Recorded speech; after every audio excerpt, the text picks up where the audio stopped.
section of the public, and I'm narrowing it to Mr. Senate President versus a senator, which is not so, because our guiding rules, which is our testament and our catechism, our own Bible and our own Quran, which we all subscribe to religiously, embodies and epitomizes the whole Senate of the Federal Republic of Nigeria. Any action against it is an action against the Senate. It's not an action against the Senate President.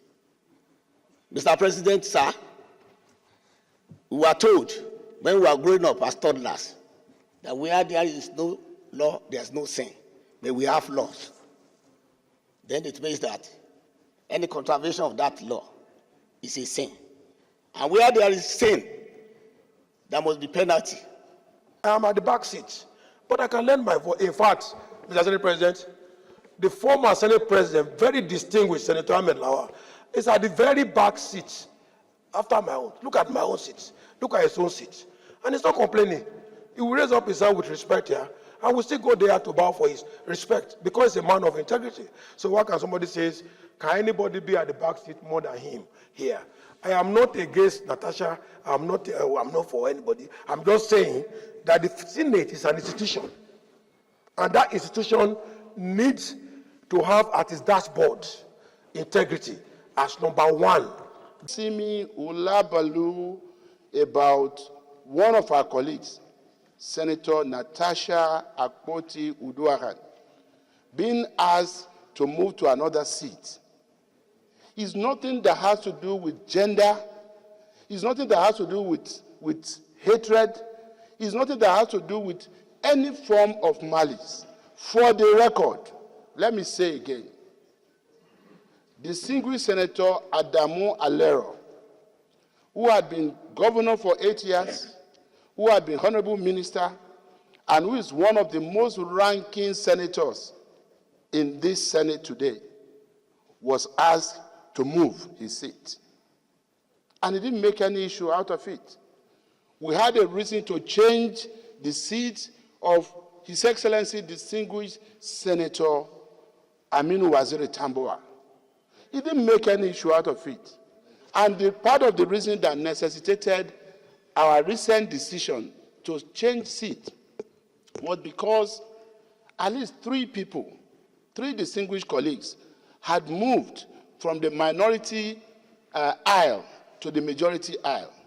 First was distinguished Senator Ifeanyi Uba of blessed memory. And then Senator Ezenwa Francis Oyewuchi moved. And then lately, distinguished Senator Ned Nwoko moved. All of this necessitated a change in our sitting arrangement because we needed to readjust. And it is important that rather than all sitting here to debate this issue, that we just allow this matter, most respectfully, to be referred to our committee on ethics, privileges, and public petitions. We see you as first one among equals, but the presiding officer of this Senate, and therefore the father of this Senate. In spite of some provocations, in spite of some offenses, Mr. President, we ask you to tolerate some of our actions that are not in tandem with democratic and parliamentary practices. These things once in a while will occur, but please, we want to ask that while we are referring this matter to a relevant committee, let us ponder on the drama that unfolded on that day and see how we can mitigate against the possible consequences on the integrity and the image of this institution so that we can move forward in the interest of this country. The issue came up here. Our distinguished sister was not even speaking from her seat. And that was when we tried to call her to order. I think part of the problem is when people come from court-declared senators, they miss the orientation. The management of the National Assembly is hereby ordered to organize periodic orientation, particularly for senators who are midstreamers, who can midstream and did not start when their colleagues started. Because I remember that this particular senator, on the day she was sworn in, raised her hand to speak. I was scared, but I had to recognize her because I was saying, you just gave her the rule book. Part of what we give to you when you are sworn in is a standing order of the Senate. So I said, has she even opened the rule book to know what she's going to say? But she made the contribution on that day. I think 2 days later, she brought a motion. There's nothing wrong in being vibrant, but there's a lot wrong when you don't know anything about the procedure.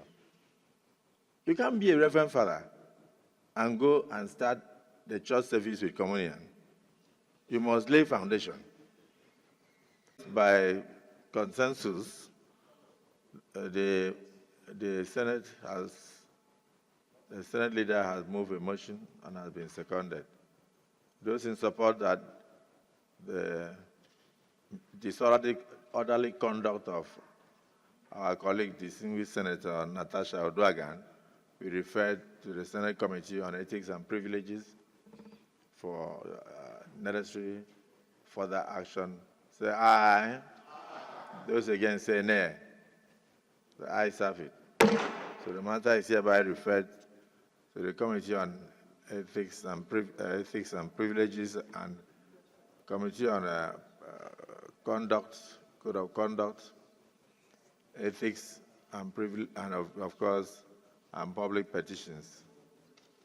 Ethics, Privileges, and Public Petitions, headed by distinguished Senator Yemi Adaramodu, to look into it and advise the Senate revert to us within 2 weeks. Leader of the Senate. Well, Mr. President and very distinguished colleagues,